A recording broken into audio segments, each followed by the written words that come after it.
नमस्कार दोस्तों, स्वागत है आपका हमारे चैनल पर। उस दिन मुंबई लोकल ट्रेन हमेशा की तरह भीड़ से भरी थी। जुलाई का महीना था और बाहर तेज बारिश हो रही थी। लोग खिड़कियां बंद करके बैठे थे, लेकिन हवा और पानी की बूंदें जबरदस्ती अंदर घुस रही थी। मैं ऑफिस से लौट रहा था, थका हुआ था, ऊपर से फाइलों से भरा बैग भी कंधे को खा रहा था। तभी मेरी नज़र सामने बैठी एक लड़की पर पड़ी। गीली साड़ी पहने हुए, हाथ में भीग चुकी किताब पकड़े वह खिड़की के पास बैठी थी। चेहरा उतरा हुआ, आंखें सूजी हुई, जैसे घंटों से रोई हो। उसके हाथों में टिकट नहीं था। मुझे अंदाजा हो गया कि शायद यह भीड़ और जल्दबाजी में बिना टिकट के ही चढ़ गई होगी। उसकी घबराई नज़रें बार बार दरवाजे की तरफ जाती, मानो अगले स्टेशन पर टिकट चेक करने वाला आ जाएगा। कुछ देर बाद वह अपनी किताब बंद करके चुपचाप खिड़की से बाहर बारिश देखने लगी। उसी बीच टिकट चेकर आया। मैडम टिकट दिखाइए। उसकी आवाज़ काँपी। जी, मेरे पास टिकट नहीं है। भीड़ बहुत थी, उतर कर लेना चाहा, लेकिन ट्रेन छूट जाती तो अब आपको फ़ाइन देना पड़ेगा। लेकिन मेरे पास सिर्फ 70 रुपये हैं, बाकी पैसे मैं दे ही नहीं सकती। टिकट चेकर ने सख्ती दिखाई। लोग इधर उधर देखने लगे। मैं भी उस दृश्य को देख रहा था। लड़की ने धीरे से कहा, प्लीज़ अंकल, मेरी मम्मी अस्पताल में है, मुझे बस अंधेरी तक पहुंचना है। मेरे पास पैसे नहीं हैं, लेकिन वहाँ मेरी बुआ मिल जाएगी, मैं उनसे लेकर ले लूँगी। टिकट चेकर पहले नाराज़ हुआ, फिर उसकी हालत देखकर मान गया। बोला, ठीक है, इस बार छोड़ रहा हूँ, लेकिन आगे से ध्यान रखना। उसके जाते ही लड़की ने आह भरकर किताब फिर से खोल ली, लेकिन पढ़ नहीं रही थी, बस पन्नों पर नज़र टिकाए बैठी रही। मेरे मन में ख्याल आया, मदद करूं या चुप रहूं। अजनबी से यूं बात करना अजीब लगता है, लेकिन उसकी आंखों में जो बेचैनी थी वो मुझे चैन से बैठने ही नहीं दे रही थी। मैंने बैग से एक नोटबुक फाड़ी और लिखा, देखो, मुझे पता है अजनबी से मदद लेना आसान नहीं होता, लेकिन कभी कभी हम सफ़र भी भगवान की तरफ भेजे जाते हैं। ये 1000 रुपये रख लो, इन्हें उधार समझना। जब ठीक लगे नीचे लिखे एड्रेस पर लौटा देना। बस तुम पर हंसने का सवाल ही नहीं उठता, बल्कि तुम्हें रोते देखना बहुत मुश्किल लग रहा है। तुम्हारा अजनबी हमसफ़र।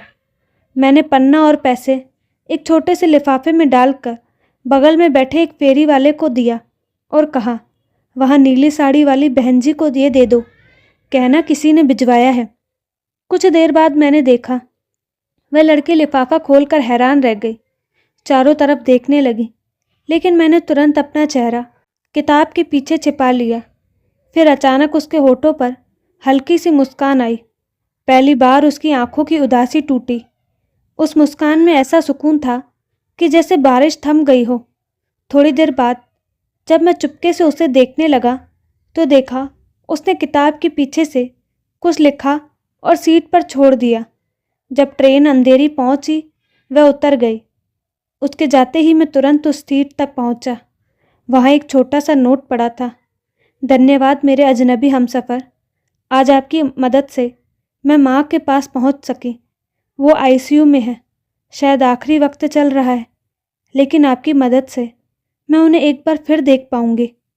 मैं आपकी कर्जदार हूँ, पैसे ज़रूर लौटाऊंगी, और अगर ज़िंदगी रही तो शायद कभी इस मुसाफरी का जवाब भी दे पाऊँ।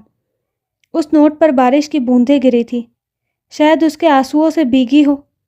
उस दिन से मैं हर शाम उसी लोकल ट्रेन में सफ़र करने लगा। हर स्टेशन पर नज़र दौड़ाता, शायद फिर से वह नीली साड़ी वाली लड़की कहीं दिख जाए। महीनों बीत गए, मैंने उम्मीद छोड़ दी, लेकिन 1 साल बाद अचानक मेरे घर पोस्टमैन एक लिफाफा देकर गया। लिफाफा खोलते ही एक खत और 1000 रुपये अंदर रखे थे। खत में लिखा था, आपका कर्ज चुकाना चाहती हूँ, लेकिन सिर्फ पैसे लौटा कर नहीं। अगर सचमुच अजनबी हमसफ़र का रिश्ता निभाना चाहते हो तो कल शाम 5 बजे मरीन ड्राइव पर आ जाना। तुम्हारा अजनबी हमसफ़र। उस खत को पढ़कर मेरा दिल वैसे ही धड़कने लगा जैसे पहली बार उसकी मुस्कान देखकर धड़का था। अगले दिन सुबह से ही मेरा दिल अजीब सी धड़कन में उलझा हुआ था। हर घड़ी की टिक टिक जैसे कानों में गूंज रही थी। दफ्तर में भी ध्यान नहीं लगा। एक ही ख्याल, शाम 5 बजे मरीन ड्राइव। शाम होते होते आसमान फिर से बरसात की चादर ओढ़ चुका था। हल्की फुहारें समुद्र की लहरों में मिलकर और भी खूबसूरत लग रही थी। मैं समय से थोड़ा पहले ही पहुंच गया। छतरी हाथ में थी, मगर दिल धड़कनों से भीग रहा था। समुद्र किनारे बैठा हर चेहरा मैं गौर से देखने लगा। अचानक थोड़ी दूर पर नीली चुन्नी लहराते हुए वह नजर आई। वही मासूम चेहरा, वही चमकती आंखें, बस आज उनमें उदासी की जगह हल्की सी शांति थी। वह धीरे धीरे मेरी तरफ बढ़ी।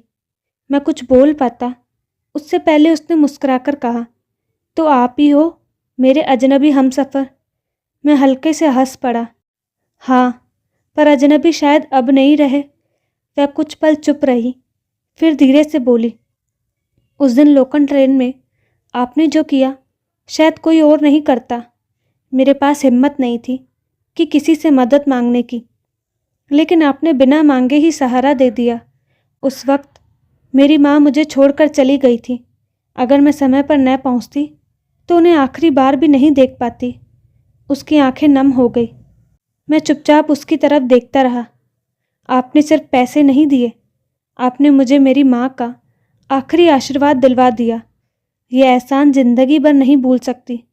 मैंने धीरे से कहा, मैंने तो बस इंसानियत निभाई थी, लेकिन तुम्हारी मुस्कान वो मेरी जिंदगी की सबसे बड़ी कमाई बन गई। यह सुनकर वह हल्की सी हंसी।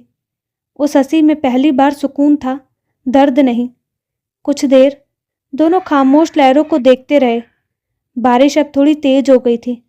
अचानक उसने बैग से एक किताब निकाली और मेरी तरफ बढ़ाते हुए कहा, यह मेरी माँ की पसंदीदा किताब है। उन्होंने कहा था इसे उस इंसान को देना जिसने तुम्हारी मदद की हो। अब ये आपकी। मैंने किताब ली और हाथ कांपते हुए पूछा, तो अब हमारी कहानी यहीं ख़त्म? वह मुस्कुराई और बोली, कहानियाँ कभी ख़त्म नहीं होती, बस नए अध्याय शुरू होते हैं। अब आगे क्या लिखना है ये हम दोनों पर है। उस पल मुझे लगा जैसे बरसात, समंदर और पूरी मुंबई सिर्फ उसी जवाब का इंतज़ार कर रहे थे। मैंने उसकी तरफ हाथ बढ़ाया, तो चलो नया अध्याय शुरू करते हैं। अब अजनबी हमसफ़र नहीं, जिंदगी भर के हमसफ़र बनकर। उसने मेरा हाथ थाम लिया। बारिश की बूंदें उस पल जैसे ताली बजा रही थी। उस दिन मरीन ड्राइव पर बरसात के बीच जो हाथ थामा था, वो रिश्ता वहीं से शुरू हो गया। अब दोनों अजनबी नहीं रहे। पहले पहल हमारी मुलाकातें सिर्फ कॉफ़ी और किताबों तक सीमित थी। वह अक्सर वही किताबें लाती जो उसकी माँ को पसंद थी। कहती, ये मेरी माँ की निशानी है। इन्हें पढ़ते पढ़ते लगता है जैसे वो यहीं कहीं मेरे पास बैठी है। मैं चुपचाप उसे सुनता रहता, कभी उसकी आंखों में झांककर, कभी उसकी हंसी के पीछे छिपे दर्द को पढ़ने की कोशिश करता। धीरे धीरे हमारी बातें लंबी होने लगी। ऑफिस से लौटते समय मैं उसी लोकल ट्रेन में सफ़र करता जिस पर वह चढ़ती।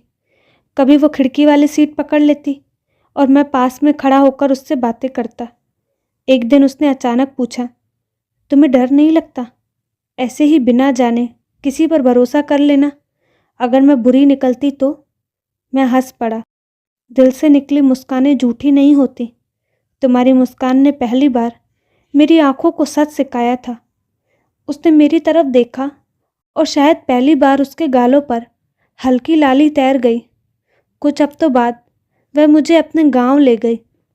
माँ की तस्वीरें तुम्हें दिखाना चाहती हूँ, उसने कहा। गांव पहुंचकर जब उसके पुराने घर के आंगन में खड़ा था, वहाँ दीवार पर उसकी माँ की मुस्कुराती हुई तस्वीर टंगी थी। तस्वीर देखकर लगा जैसे उनकी मुस्कान और उसकी मुस्कान में कोई फ़र्क ही नहीं। उसने धीरे से कहा, माँ से वादा किया था कि जब भी मुझे कोई सच्चा साथी मिलेगा सबसे पहले उन्हें बताऊंगी। उसकी बातें सुनकर मेरे दिल में एक सन्नाटा सा भर गया, लेकिन उस सन्नाटे में भी बहुत गहराई थी। मैंने हाथ जोड़कर उसकी माँ की तस्वीर को प्रणाम किया। वक्त बीतता गया। हमारी मुलाकातें अब हफ्ते में 1-2 बार से बढ़कर रोज़ की ज़रूरत बन गई। ऑफिस, कॉफ़ी, किताबें, समुद्र किनारा सब हमारी कहानी के किरदार बन चुके थे। एक शाम जब बारिश हो रही थी और हम दोनों मरीन ड्राइव पर बैठे थे, उसने अचानक कहा, तुम्हें पता है, माँ की मौत के बाद मैंने सोचा था कि ज़िंदगी में कभी किसी पर भरोसा नहीं कर पाऊंगी, लेकिन तुमसे मिलकर लगा कि शायद भरोसा करना ही ज़िंदगी की सबसे बड़ी हिम्मत है। मैंने उसकी आंखों में देखते हुए कहा, और मुझे लगा था कि किताबें ही मेरी दुनिया है, लेकिन अब तुम्हारी हंसी मेरी सबसे प्यारी किताब है। उसने हल्के से मेरा हाथ पकड़ लिया। उस स्पर्श में वो सब लिखा था जिसे शब्दों में कहना जरूरी नहीं था। लेकिन ज़िंदगी हमेशा आसान नहीं होती।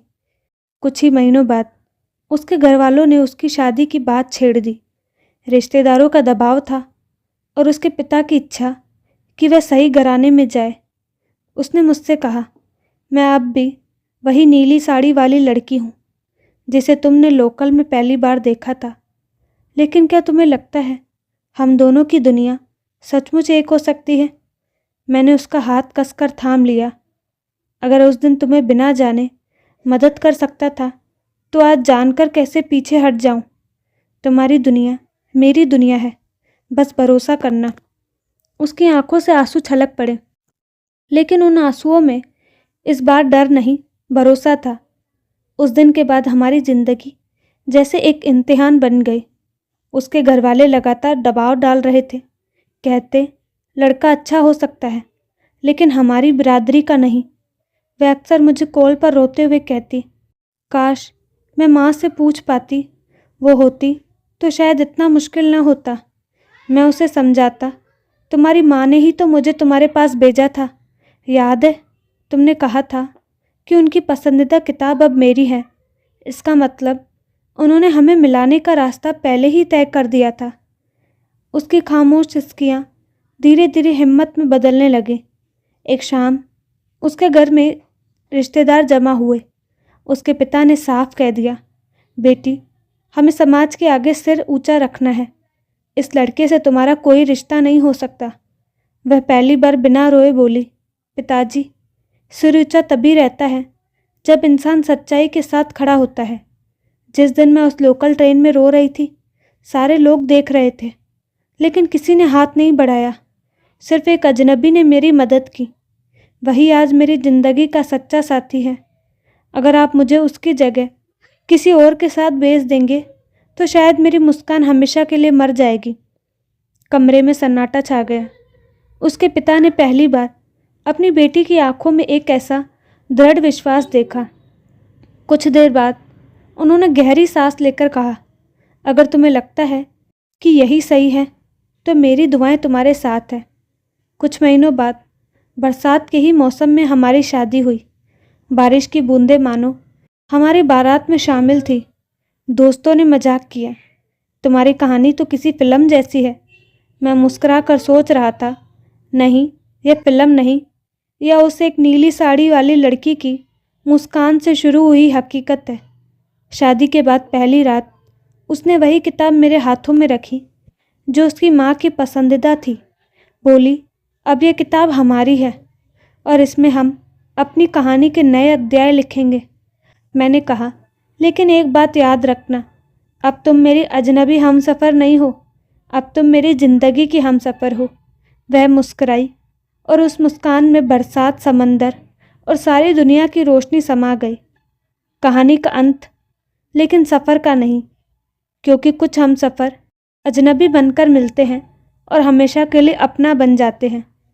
तो दोस्तों, आपकी लव स्टोरी कैसे शुरू हुई थी हमें कमेंट बॉक्स में ज़रूर बताएं और चैनल को लाइक, शेयर और सब्सक्राइब करना ना भूलें। धन्यवाद।